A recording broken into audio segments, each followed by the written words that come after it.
அஸ்ஸலாமு அலைக்கும் வரஹ்மத்துல்லாஹி வபரகாத்துஹு. அளவற்ற அருளாளனும் நிகரற்ற அன்புடையவனாகிய அல்லாஹ்வின் திருப்பெயரால் ஆரம்பம் செய்கிறேன்.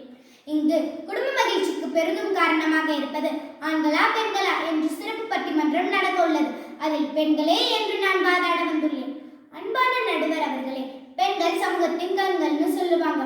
ஒரு மனித உடம்புக்கு கண் எவ்வளவு முக்கியம்னு உங்களுக்கே தெரியும். கண் இல்லாம எதையும் பார்க்க முடியாது, எந்த வேலையும் செய்ய முடியாது, உலகத்தை ரசிக்க முடியாது, ஆக மொத்தம் சந்தோஷமாவே வாழ முடியாது. இந்த மாதிரி ஒரு குடும்பத்தோட மகிழ்ச்சிக்கு பெண் தான் காரணமா இருக்க முடியும். இப்படிப்பட்ட கண் போன்ற முக்கிய அம்சமா இருக்க எங்களை போய் குறை சொல்ல வந்துட்டாங்களே இவங்க. அப்ப இவங்க கண்ணு தெரியாதவங்க தானே? சொல்லுங்க நடுவர் அவர்களே, உண்மையை தைரியமா சொல்லுங்க, பயப்படாதீங்க, நாங்க பாத்துக்கிறோம். நடுவர் அவர்களே, ஆண்கள் தான் பெஸ்ட், பெண்கள்லாம் வேஸ்ட்னு சொல்றாங்களே, உங்க குரான் ஹதீஸ் ஒழுங்கா படிக்கலன்னு நினைக்கிறேன். மதரசாக்கு ஒழுங்கா வந்தா தானே ஆடிக்கு இருக்கா அமாவாசைக்கு இருக்கா வந்தா எப்படி குரான் ஹதீஸ் எல்லாம் புரிஞ்சுக்கொள்ள முடியும்? சரி பரவாயில்ல, நான் சொல்றேன் கேளுங்க. அல்லாஹ் தஆலா குர்ஆன்ல குழந்தை செல்வத்தை பத்தி சொல்றான். நான் நாடியவர்களுக்கு பெண் குழந்தைகளும் நான் நாடியவர்களுக்கு ஆண் குழந்தைகளும் கொடுப்பேன் அப்படின்னு சொல்லியிருக்கான். இதுல கூட அல்லாஹ் முதல்ல பெண் குழந்தைகளை பத்தி தானே சொல்றான். இதை வச்சே உங்களுக்கு புரிஞ்சிருக்கும்ல ஒரு குடும்பத்துக்கு பெண் குழந்தை தான் ரொம்ப முக்கியம்னு. அது மட்டும் இல்லை நடுவர் அவர்களே, நபி ஸல்லல்லாஹு அலைஹி வஸல்லம் அவங்க அல் பின்து பரக்கத்துன், பெண் குழந்தைகள் தான் பரக்கத்தான குழந்தைகள்னு சொல்லியிருக்காங்க. குடும்பத்தோட மகிழ்ச்சிக்கு பரக்கத்தான எங்களை கொண்டு மகிழ்ச்சி வருதா இல்ல முசீபத்தான உங்களை கொண்டு மகிழ்ச்சி வருதா? நீங்களே முடிவு பண்ணி சொல்லுங்க நடுவரவர்களே. மங்கையராய் பிறப்பதற்கு மாதவம் செய்திட வேண்டும் அம்மா அப்படின்னு சொல்லுவாங்க. இப்படிப்பட்ட உயர்த்தப்பட்ட பெண் சமுதாயத்தை போய் இழுத்து பேச வந்துட்டாங்களே, உங்களை போல மரக்கண்டவங்க இந்த உலகத்துல யாருமே இல்லை, இருக்க முடியாது. நீங்க தான் தினமும் நியூஸ் பேப்பர்ல பாப்பீங்கல்ல, ஒரு நாளாவது கொடூரமான செய்தி வராம இருந்திருக்கா? மனைவியை வெற்றி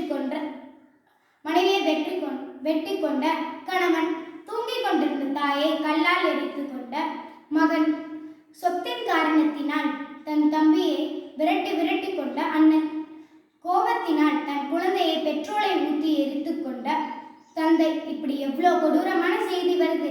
இதுக்கெல்லாம் காரணம் நாங்களா இல்ல இவங்களா? இப்படிப்பட்ட வேலையை செய்யறவங்க எப்படி குடும்பத்தோட மகிழ்ச்சிக்கு காரணமா இருக்க முடியும்? நடுவர் அவர்களே, முதல் கோணல் முற்றிலும் கோணல்னு சொல்லுவாங்க. உலகத்துல முதல் கொலையை செஞ்சவங்களே இவங்க தான். ஆதம் அலைஹிஸ்ஸலாம் அவங்களோட மகன் ஹாபில் அலைஹிஸ்ஸலாம் அவங்க அவங்களோட சகோதரன் ஹாபில் அலைஹிஸ்ஸலாம் அவங்கள கொலை செஞ்சாங்க.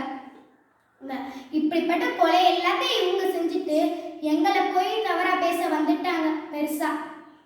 நூஹ் அலைஹிஸ்ஸலாம் அவங்க காலத்துல வெள்ளம் வரும்போது அவங்க மகன் கிட்ட, நீ எங்களோட கப்பல்ல வந்துரு, அப்பதான் உன்னால தப்பிக்க முடியும் அப்படின்னு சொன்னப்ப அவங்க மகன், நான் இங்க ஏதாவது ஒரு மலை மேல ஏறி என்னை காப்பாற்றிக் கொள்வேன் அப்படின்னு சொன்னான்.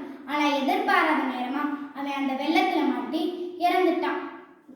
அப்ப நூஹ் அலைஹிஸ்ஸலாம் அவங்க அல்லாஹ் கிட்ட, யா அல்லாஹ் என் மகனை மன்னிச்சிரு அப்படின்னு துவா செஞ்சாங்க. அதுக்கு அல்லாஹ், நூஹே நீ அவனுக்கு துவா செய்தது தவறு அப்படின்னு சொன்னாங்க. இப்படி நூஹ் அலைஹிஸ்ஸலாம் அவங்களை தனை புரிய வச்சது யாரு? இவங்களை மாதிரி ஒரு ஆண்மகன் தானே? சொல்லுங்க நடுவர் அவர்களே. அது மட்டும் இல்லை, யூசுப் அலைஹிஸ்ஸலாம் அவங்க மேல பொறாமப்பட்டதுனால அவங்கள அது மாதிரி அவங்க தந்தை கிட்ட இருந்து பிரிக்கிறதுக்காண்டி அவங்கள இறக்கமே இல்லாம கிணத்துல தூக்கி போட்டது யாரு? இவங்களை மாதிரி ஆண்மகன் தானே. அதனால யூசுப் அலைஹிஸ்ஸலாம் அவங்களோட தந்தைக்கு கண் பார்வை போச்சு, நிம்மதி போச்சு. பெரிய சங்கடமா தான் இருந்துச்சு. ஒன்றல்ல இரண்டல்ல, இப்படி 1000 நிகழ்ச்சிகள் உண்டு ஆண்கள் மகிழ்ச்சியை குலைப்பவர்கள் என்பதற்கு. கடைசியாக ஒன்றை கூறி விடை பெறுகிறேன். ஆண்களினால் என்னைக்குமே குடும்பத்துக்கு மகிழ்ச்சியே கொடுக்க முடியாது. அவங்களால கஷ்டங்களையும் துக்கங்களையும் தான் கொடுக்க முடியும். எனவே ஒரு குடும்பத்தோட மகிழ்ச்சிக்கு பெரிதும் காரணமாக இருப்பது பெண்களே என்று கூறி எனது உரையை முடித்துக் கொள்கிறேன். வாஹித் தவானா அல்ஹம்துலில்லாஹி ரப்பில் ஆலமீன். அஸ்ஸலாமு அலைக்கும் வரஹ்மத்துல்லாஹி வபரகாத்துஹு.